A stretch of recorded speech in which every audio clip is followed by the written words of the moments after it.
Okay, good afternoon students. I am Sri Zagade MR, MA B.Ed. I am working in Rayat Shikshan Sanstha since 2012. Today we are going to learn the first poem of from our syllabus, that is Song of the Open Road, written by the very famous poet, very famous American poet Walt Whitman. Before starting the poem, let us know something about the poet itself. Walt Whitman is an American poet, journalist and essayist. He was a teacher too. He considered himself as the father of free verse, and his poem Song of the Open Road is from collection of poetry Leaves of Grass, 1855. Okay, let's start the poem. First stanza of the poem: afoot and light-hearted, I take to the open road, healthy, free, the world before me, the long brown path before me, leading wherever I choose. In the first stanza of the poem, afoot and light-hearted. This is the first line of the poem, first stanza. Afoot and light-hearted. The very first word of the first stanza, afoot. Afoot means let's start, let's begin. The poet is going to start the new journey of his life, and light-hearted means in a happy mood, in a joyful mood. The poet is going to start his journey, and he is in a happy mood, he is in a joyful mood, and he is going to start his new journey of life.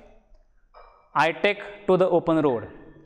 This means in a happy mood, in a joyful mood, the poet is going to take the new journey, the open road. Open road here means the new journey of life. Now, healthy and free, the world before me. Healthy here means the poet is physically healthy, the poet is mentally healthy. And what do you mean by the word free here means? Free means he is free from all the troubles, he is free from all the stress, he is free from all the responsibilities in his life. And with this mood, he is healthy, he is fit and fine, and he is free from all the problems, all the burdens in his life. The world before me, as the poet says, he is free from all the problems, all the burdens. The world before me. This lines shows that when we are free from all the burdens, when we are free from all the troubles, the world gives us lots of opportunities before us, and the world offers us lots of opportunities. The long brown path before me, leading wherever I choose. The long brown path. Now, the long brown path means the poet is going to start his journey, and the poet has to go a long journey. A long brown path means the poet has to go very long, leading wherever I choose.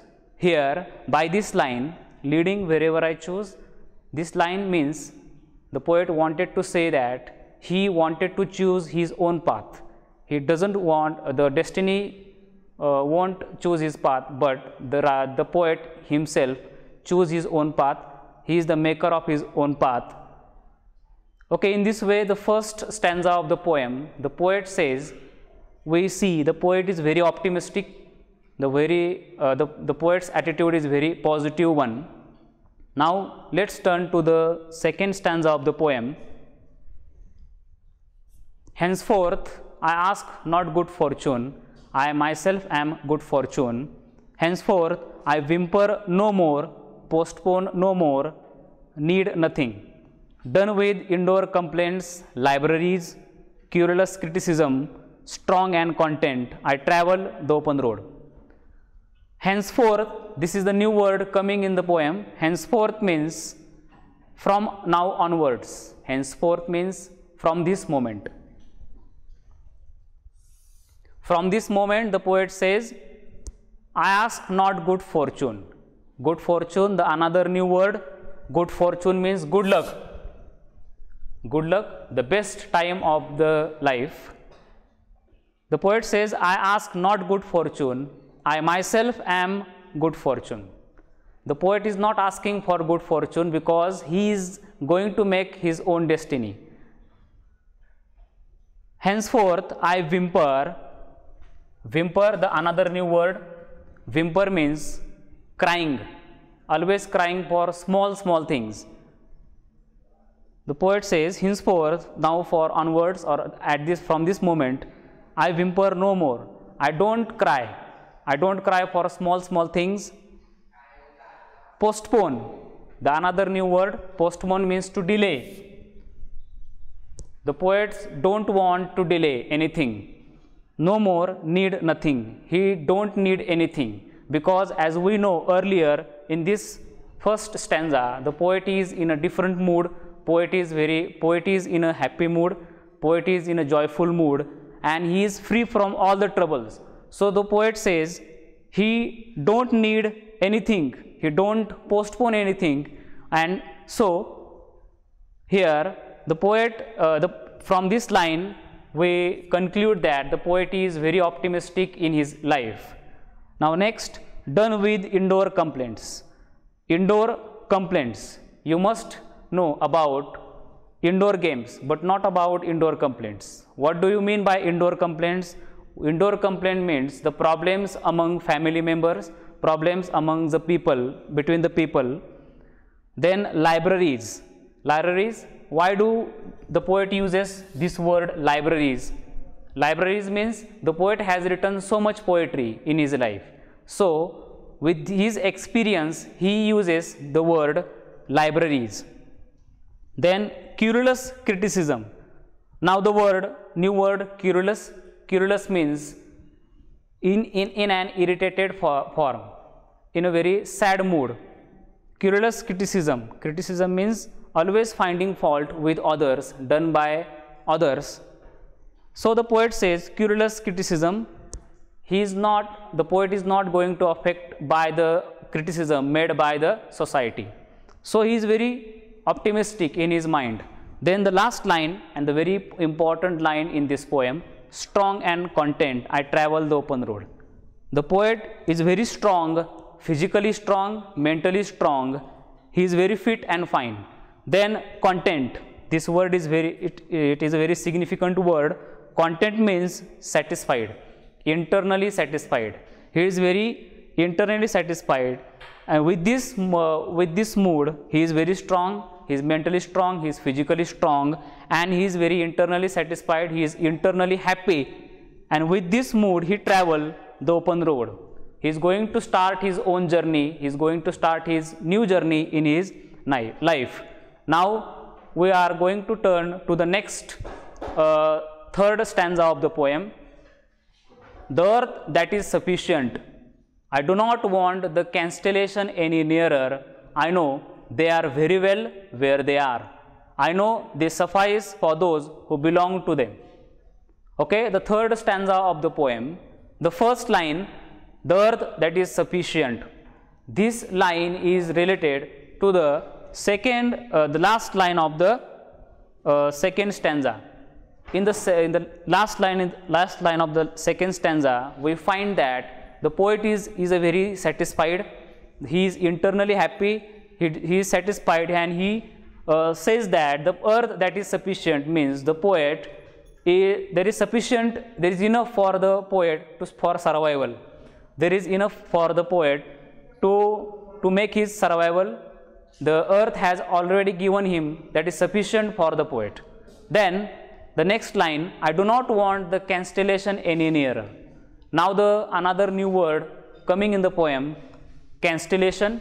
Constellation means, actually the literal meaning of constellation is it is related to the stars. But in this context or in this poem, constellation means the influential people, powerful people. Constellation means influential people or powerful people. So he do not want the constellation any nearer. The poet says, I don't want any powerful people What do the powerful people do? The powerful people do, they make other people's destiny. So the poet here, we already know the poet is in a different mood. He is in a happy mood. So the poet says, I do not want the constellation any nearer. He do not want to go near to the stars. Means the poet do not want any influential people. Now the next line, I know they are very well where they are. The poet is already know who are the influential people and they should remain where they are. Now the next, I know they suffice for those who belong to them. Those people who want to their own make destiny, the influential people should help them. So the poet is, as we know, is content and strong and content. He is internally happy.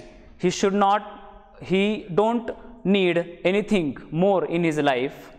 So the poet is internally happy. So the poet says he don't need anything from the earth itself and from the influential people, because he is the maker of his own destiny. He is going to make his own destiny, because destiny don't make him. Then the fourth stanza of the poem, that is the last stanza.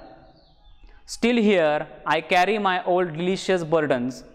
I carry them, men and women, I carry them with me wherever I go. I swear it is impossible for me to get rid of them. I am filled with them and I will fill them in return. Okay, if you observe this last stanza of the poem, you will find that this last stanza or the fourth stanza is physically separated from the earlier three stanzas with the help of brackets. The poet uses brackets, and the last stanza is physically separated from the earlier three stanzas. Why do the poet uses bracket? We use bracket when we want to add some more information, we want to say something more. So the poet here in this bracket, the poet wanted to say something. So the poet uses bracket here. The poet says, still here I carry my old delicious burdens. The poet says, I carry my old delicious burdens. The another new word, delicious burdens. Okay, delicious means sweet, and burdens means responsibilities. We cannot say delicious burdens. It is a contradictory words, but the poet uses this word in the same line, old delicious burdens. Delicious burdens means here the poet uses paradox, the figure of speech called paradox. The two contradictory words are here are used. Delicious burdens means sweet burdens. The poet calls the responsibilities or problems as sweet in his life. So the poet says, still here I carry my old delicious burdens. Means in this line or by this line, poet says he called those responsibilities as sweet. Then I carry them, men and women, I carry them with me wherever I go. The poet further says that wherever the poet goes, he carry those problems, carry those men who came in his life earlier, and whatever the sweet memories in his life, he carry them with them, and then I swear it is impossible for me to get rid of them. Then in this line, the poet says, I swear it is impossible for me. Get rid means to escape from something. To get rid means to escape from something. Means the poet says that it is impossible for him to get rid of his responsibilities. He cannot run away from his responsibilities, because he is fully aware of the fact that he cannot run away from his responsibilities. Responsibilities always come with him. He cannot kept those responsibilities behind him. Instead of the fact that he carries those responsibilities with him wherever he go. I am filled with them and I will fill them in return. in the concluding line of the fourth stanza, poet says, I carry those problems, I carry those burdens with me wherever I go. And by this line, we find that poet is very optimistic, poet is very positive in his life, his attitude is very positive, and this poem, as we know that this poem is very influential or very motivational poem, and by this line we get very motivated. Whoever is become very sad, he should read this poem. Thank you.